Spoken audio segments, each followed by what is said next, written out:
ആ ഒരു സംഭവത്തെ ഊറി ഊറി ചിരിക്കുക, അതായത് വീണ്ടും വീണ്ടും വീണ്ടും വീണ്ടും ചിരിക്കുക. ആ ഒരു സന്ദർഭം നമ്മൾ തന്നെ ആദ്യമായിട്ട് മദ്യപിക്കാൻ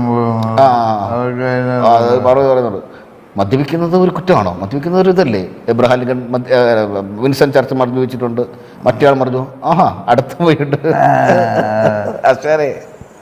അല്ല, വടക്ക് നോക്കി എന്ന് പറയുന്നത് എവർലാസ്റ്റിംഗ് കോമഡികളുടെ ഒരു സങ്കരയിനമാണ്. ഈ നമ്മൾ ചിന്തിക്കാൻ പറ്റാത്ത. ഒരു ഗ്ലാസ് ബ്രാൻഡി വേണം, ഒരു ഗ്ലാസ് ബ്രാൻഡി വേണം, ഒരു ഗ്ലാസ്. ഇവിടെ എങ്ങനെയാന്ന് വെച്ചാൽ അങ്ങനെ, ഇവിടെ അങ്ങനെ അറിയില്ലല്ലോ. അതെ അതെ. അതിലെ എന്താ പറയുക, ഈ പാർവതി ഒളിച്ചു വച്ചിരിക്കുന്ന ആ കത്തുകളൊക്കെ എടുത്തിട്ട്, ആരാണ് അയാൾ? നിങ്ങൾ നീലത്തടാകത്തിൽ നീന്തി കളിക്കുകയാണല്ലേ?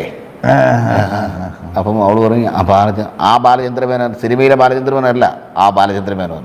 ആരാണ് ഈ ബാലചന്ദ്രമേനോൻ? അപ്പം അത് രസകരമായ നർമ്മങ്ങളിലൂടെ സന്ദർഭങ്ങളിലൂടെ ഒക്കെ ഒഴുകിപ്പോയ തിയേറ്ററിനകത്ത്. നീ പറഞ്ഞ എളുപ്പം പിടിച്ച് വിദൂരതയിലൊക്കെ നോക്കി നിൽക്കണം. അപ്പോൾ അവിടെ വിദൂരതയില്ല, അപ്പുറത്ത് മതിലാണ്. അത് നല്ലൊരു പ്രയോഗം. ശരിക്കും പറഞ്ഞാൽ അത്തരത്തിലുള്ള ദിനേശന്മാർ ഇന്നും ഉണ്ട്, അല്ലേ?